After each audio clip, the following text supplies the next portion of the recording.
Hoje a gente vai falar sobre o tarô. E a nossa conversa vai dar destaque mesmo para uma versão específica do tarô. Com certeza a versão mais conhecida de todas. Essas cartas podem até não ser nenhuma novidade. Acontece que a autoria delas só está se tornando conhecida nesses últimos tempos. Só hoje a autoria dessas ilustrações aqui vem sendo melhor divulgada. Até então, apenas o homem que encomendou essas ilustrações era acreditado. É um cara que tem os seus méritos, claro, né? Ele descreveu como as artes deveriam ser, etc e tal. Mas a artista mesmo, e o nome dela é Pamela, essa foi quase esquecida pela história. O que é uma pena, porque a história de vida da mulher que desenhou essas cartas é um negócio incrível. Eu não consigo mais parar de pensar nisso. Esse não é um vídeo sobre misticismo, é um vídeo sobre arte. Da mesma forma, esse vídeo também é uma carta de amor, ou pelo menos eu gostaria que ele fosse interpretado assim. É uma carta de amor de um fã para uma artista, e quanto mais ele conhece, mais ele admira.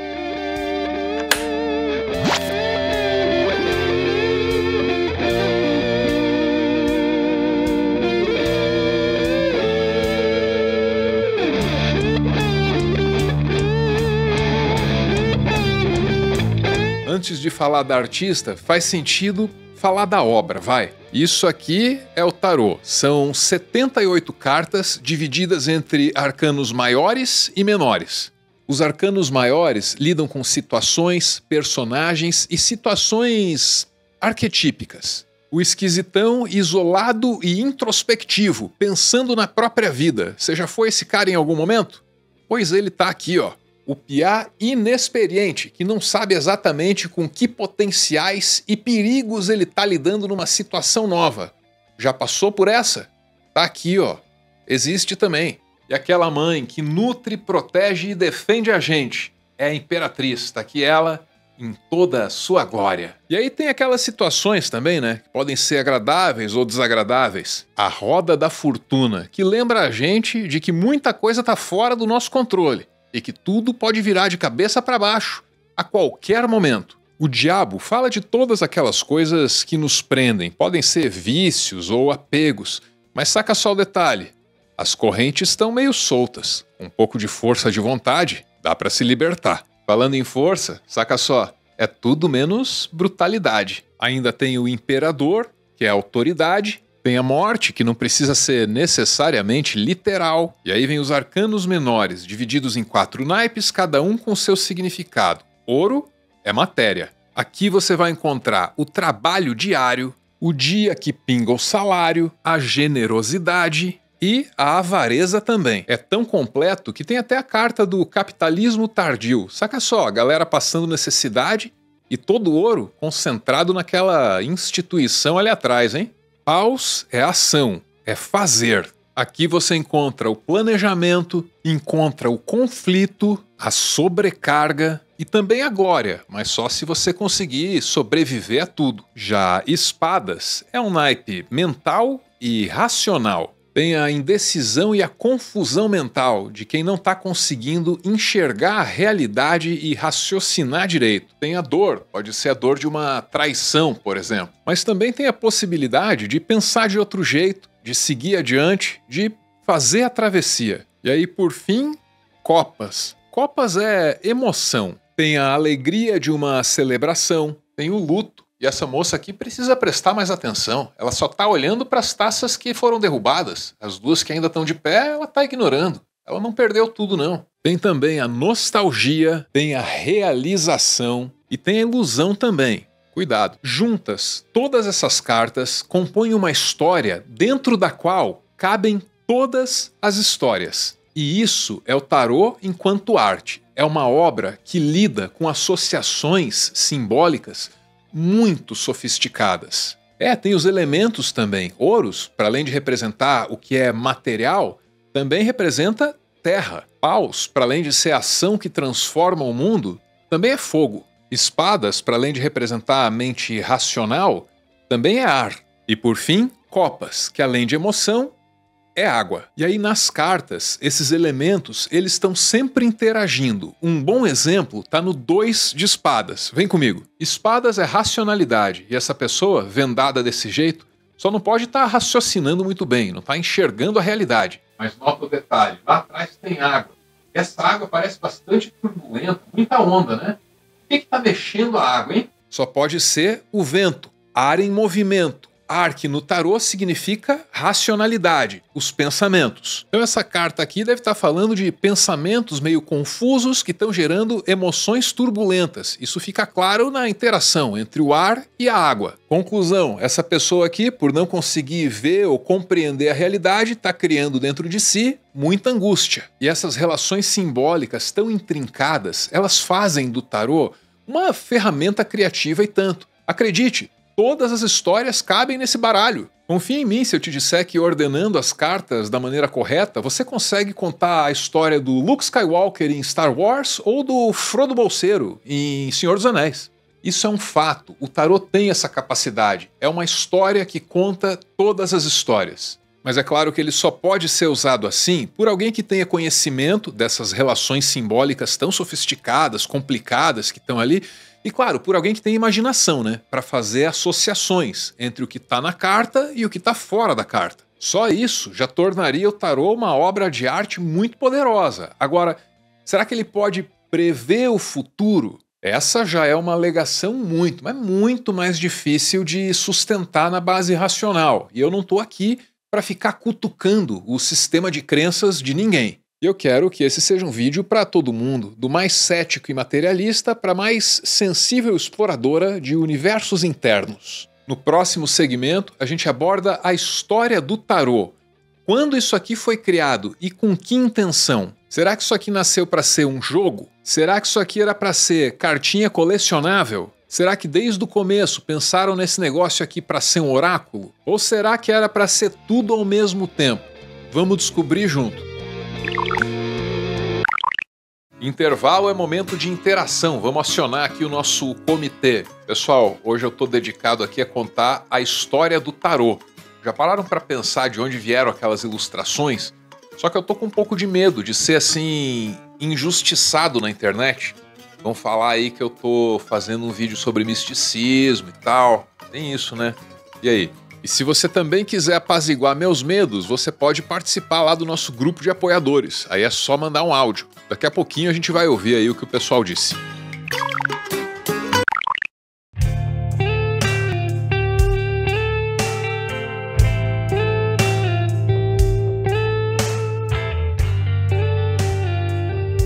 A nossa história começa no século XV, e aí a gente vai precisar de um pouco de contexto, né? Século XV é o século das grandes navegações.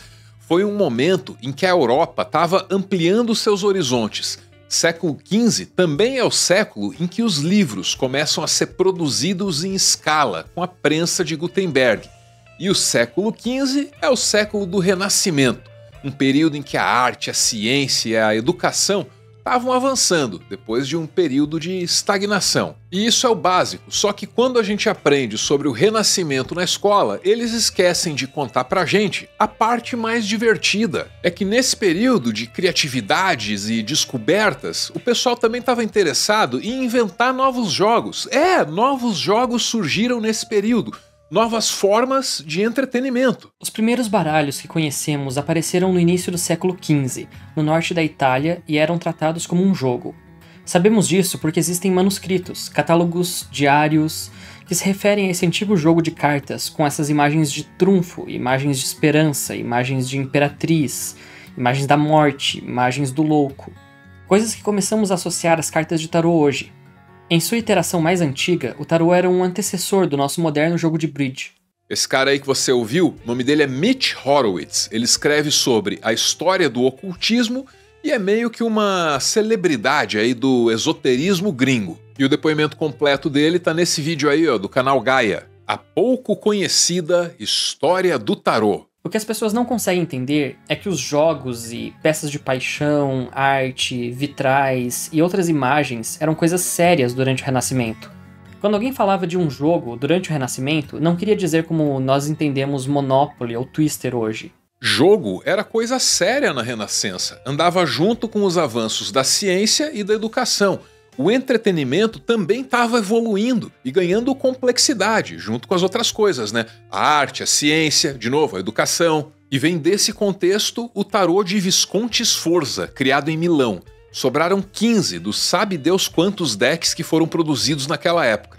E nenhuma das edições originais desse baralho chegou completa aos nossos dias. Hoje, essas cartas, as originais, elas estão em museus, em coleções privadas por aí. Por quê? Porque elas são arte. Arte e jogo, né? Sempre bom lembrar, jogo. Porque originalmente o tarô não era um oráculo. Era um jogo, era uma diversão. E uma diversão sofisticada para a época, porque colocar imagens complexas daquelas num pedaço de papel era o equivalente da época aos gráficos de Forza Horizon 5. E esse tarô aí, de Visconti Sforza, ele é considerado frequentemente o mais antigo de todos, vem do século XV. Outro muito importante é o tarô de Marsella. Esse baralho aqui tem muita coisa em comum com os que vieram antes, mas tem muita coisa diferente também, tá? A origem desse negócio é meio incerta, mas ao que tudo indica, está em algum momento entre os séculos XVI e XVII. Sobraram conjuntos de cartas completos daquela época. Então a gente sabe com certeza que em algum momento aí desses 2 séculos, o tarô de Marsella ganhou a estrutura final, 78 cartas divididas em 22 arcanos maiores e 56 arcanos menores. Mas sobre a estrutura do tarô a gente já falou antes. O que interessa aqui é em que momento esse negócio que nasceu como um jogo foi virar um oráculo. Essa é a dúvida que fica. Então, o tarô viajou para o sul da França, e as pessoas no sul da França, que estavam mais interessadas no início do Renascimento e reviveram a filosofia egípcia e a filosofia hermética antiga, começaram a imbuir o baralho com certas imagens próprias, ou começaram a mudar certas imagens e seus significados. A ideia era que essas imagens estavam comunicando algum tipo de desenvolvimento interno ou espiritual. Olha, faz sentido para mim. Lembre que a Renascença é um período em que a Europa estava tentando resgatar os conhecimentos da antiguidade, fosse da Grécia ou do Egito. E aí nesse resgate, é claro que ia vir mais do que conhecimento, ia vir simbolismo, misticismo também. E aí, de algum jeito, isso acaba se expressando naqueles primeiros jogos de cartas. É a estética da época. Os anos vão se passando e essa simbologia toda vai fazendo a cabeça de muita gente.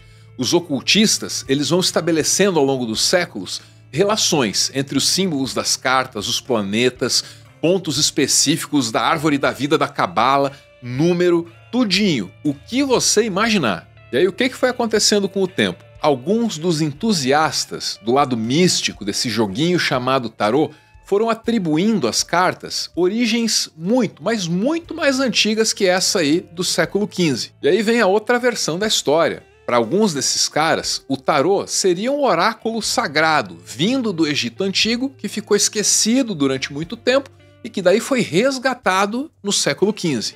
E daí tem que lidar com esse detalhe aí dos caras terem resgatado o oráculo sagrado para transformar em joguinho na Renascença, né? Enfim, seria legal de acreditar nessa segunda versão da história, só que não tem evidência histórica para isso. Então, se a gente for olhar só para o que ficou gravado, só para o que ficou registrado na história, a gente vai concluir que o tarô foi um jogo inventado no século XV, jogo riquíssimo, cheio de simbolismos, que não por acaso vai ganhando essa aura de mistério até se tornar um oráculo. E essa ideia de que o tarô teria todos esses poderes, ela vai se consolidando ao longo dos séculos.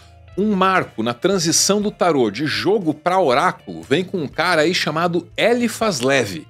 Esse aí foi um ocultista francês que escreveu muita coisa, incluindo a doutrina e o ritual da alta magia, onde ele encaixava o tarô num grande megazord de mistério e ocultismo. E nesse ponto a gente volta a contar aqui com o Mitch Horowitz. E nesse livro, pela primeira vez, sendo meados do século XIX, ele começou a associar o tarô com as letras do alfabeto hebraico, com a cabala, com planetas, com elementos, com signos do zodíaco. Então, as pessoas andam por aí hoje com essa noção de que o tarô é um livro de mistérios egípcios antigo, que sempre teve essas correspondências com os elementos, com os corpos celestes, vários símbolos alquímicos, com o alfabeto hebraico, com a árvore da vida na cabala. Isso foi uma invenção do meado do século XIX. Isso não significa que não haja profundidade nisso, e não significa que não hajam percepções a respeito. As tradições têm de começar em algum lugar, não surgem do nada.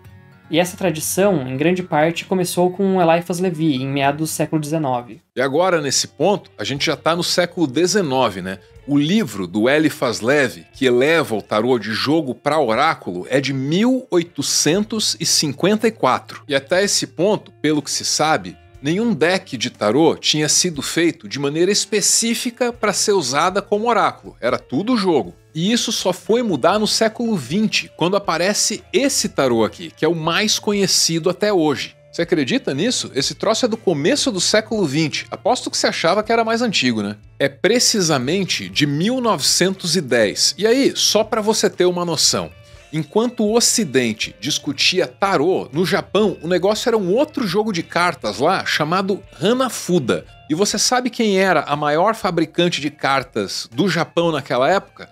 Era a Nintendo, fundada em 1889. Ou seja, o tarô, esse tarô aqui, o mais conhecido, talvez o primeiro concebido para ser exclusivamente um oráculo, ele é mais jovem que a Nintendo, que hoje fabrica videogame. E esse nem é o fato mais interessante sobre essas cartas. Estou guardando o melhor para o final. No próximo segmento, eu vou te apresentar a mulher que se saiu com isso aqui. Uma artista incrível, que permaneceu no anonimato por décadas e décadas, para só ter a sua biografia resgatada agora. Pamela Colman Smith. Que mulher, senhoras e senhores.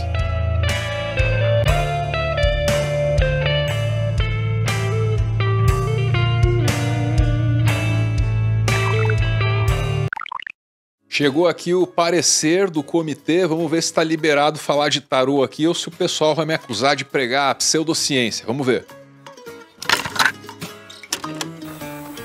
E qual é o problema de falar do místico, do sagrado? Isso faz parte da nossa cultura, isso faz parte do nosso dia a dia, não vejo problema nenhum não. Eu acho que é legal, é cultural, é bonito, o tarô, nossa, em relação à arte, assim, é muito bonito, não vejo problema nenhum não. Manda bala aí nesse vídeo que a gente vai gostar. Obrigado, amigo, você é um amigo.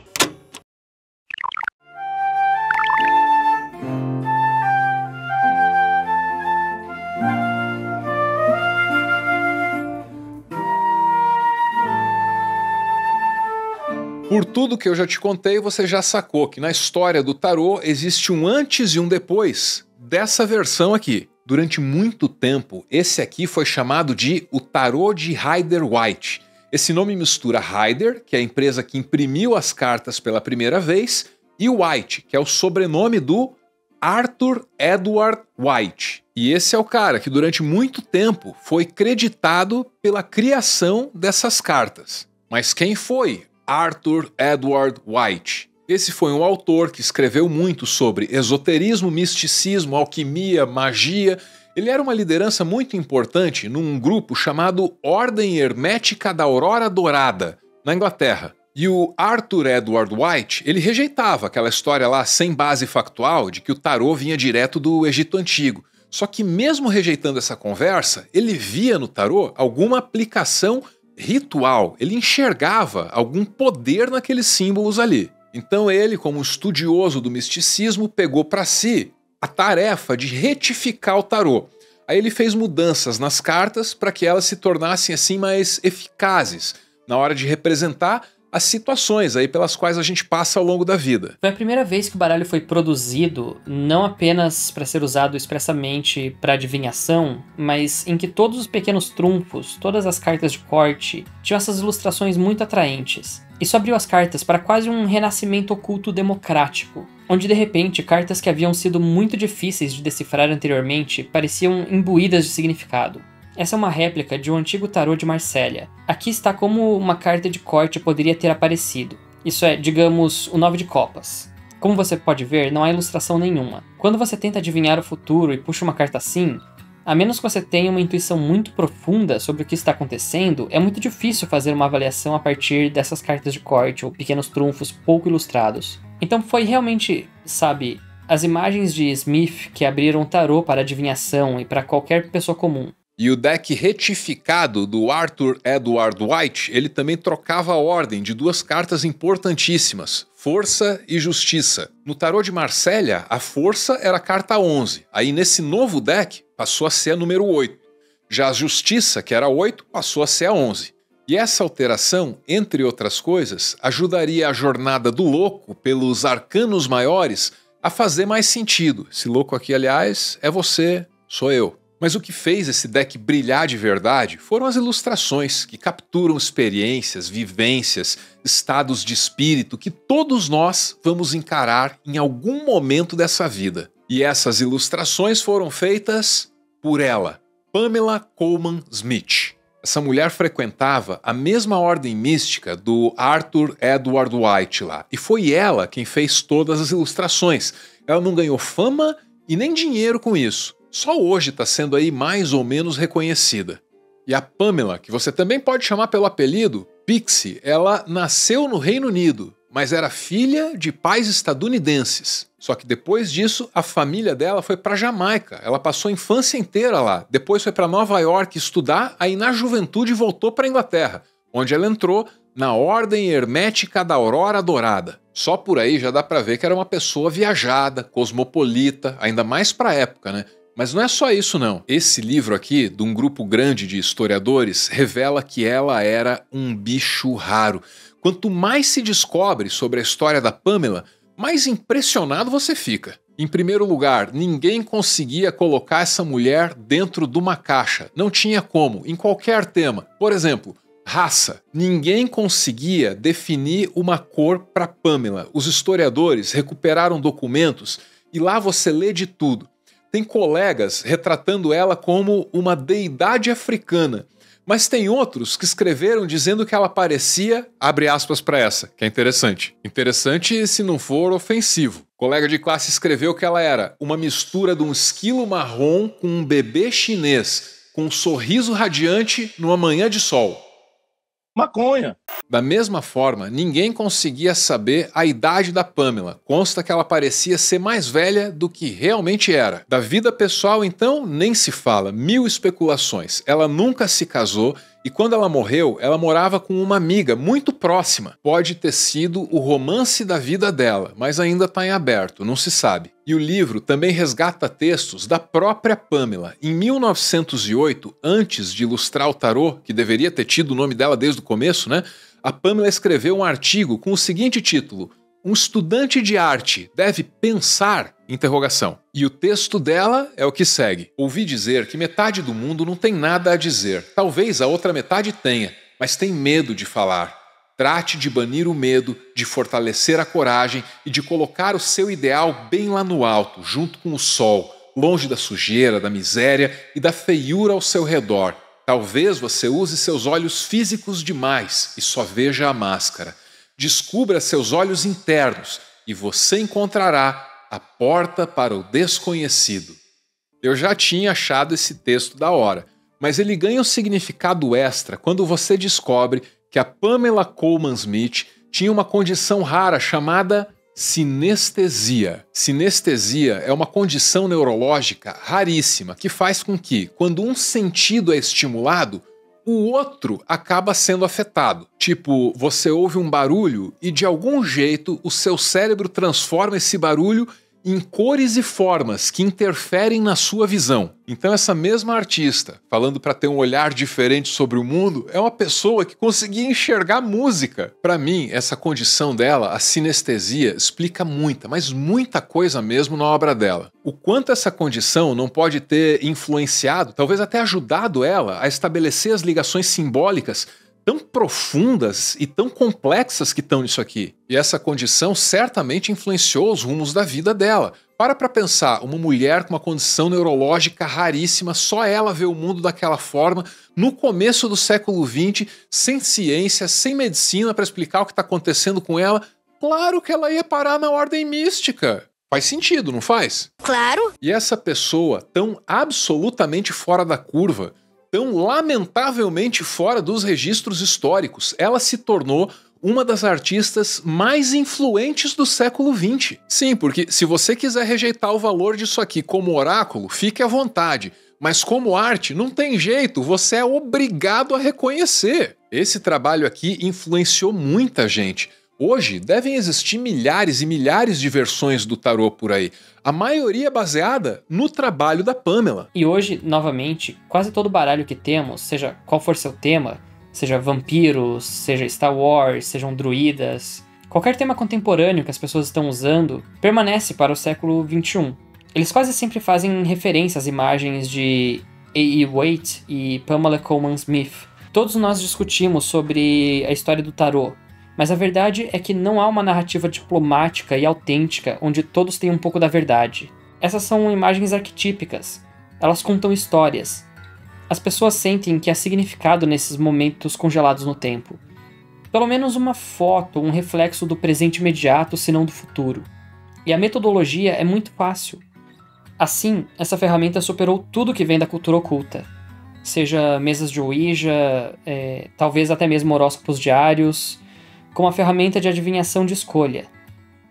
É a ferramenta democrática definitiva do oculto. Aliás, produzir a própria versão do tarô hoje pode ser interpretado até como um ritual de iniciação para um artista, né? Você sabia disso? Muitos artistas muito competentes que estão por aí fazendo a cabeça de muita gente até hoje se submeteram a esse desafio. Montar o próprio tarô. Um desafio que é um verdadeiro teste de fogo, né? Exige muita quantidade e muita qualidade também.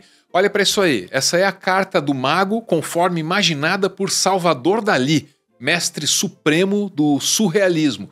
Essa outra, ó, é a Temperança do David Palladini. Esse cara é muito importante, viu? Chegado aí em Art Nouveau e Art Deco. E essa carta do Imperador, então, cara, olha que linda. Isso aí é obra do Yoshitaka Amano, que é responsável, entre outras coisas, por Final Fantasy. E essa é a extensão da influência dessa mulher chamada Pamela Colman Smith. Não tem mídia que a obra dessa mulher não toque, não tem cultura na qual o traço dela não entre. Ela tá no cinema, ela tá na música, ela tá nos quadrinhos. Ela tá por todo o lugar e mesmo tendo sido apagada da história por tanto tempo, ela nunca deixou de incentivar outros artistas que vieram depois dela a enxergar com os olhos de dentro. E nesse ponto até os mais céticos vão ter que concordar. Tem algo de mágico nisso sim, pô. Tem algo de magia ou de arte, né? Tanto faz, porque se você parar pra pensar, essas duas coisas, elas cumprem a mesma função, hein? A proposta da magia, pra quem nela acredita, é a de mudar essa realidade física operando símbolos, em rituais. E a arte, quando bem executada, faz a mesmíssima coisa, né? Ela opera o que é simbólico e, através disso, muda essa realidade material aqui. Então, com um pouco de sensibilidade e imaginação, os céticos podem encontrar na arte a magia que de fato existe. A magia que de fato existe e funciona. Isso é importante. E nesse caso, voltando a pensar na obra e na artista, a nossa Pamela seria o quê? Uma deusa? Uma louca? Uma feiticeira? Eu não sei, mas é fato. Ela é demais. Meu Deus, ela é demais.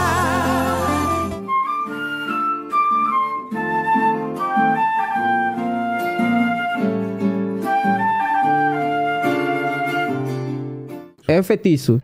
Muito obrigado por ver esse vídeo até o final. Tomara que você tenha gostado, né? Bom, só o fato de você ter ficado até o fim, pô, já significa alguma coisa pra gente. Obrigada mesmo, gente. Se você quiser ver mais, tem um vídeo indicado aí na tela. E se você quiser ver muito mais, você pode também se inscrever aqui no nosso canal. Mas só se você quiser. Valeu!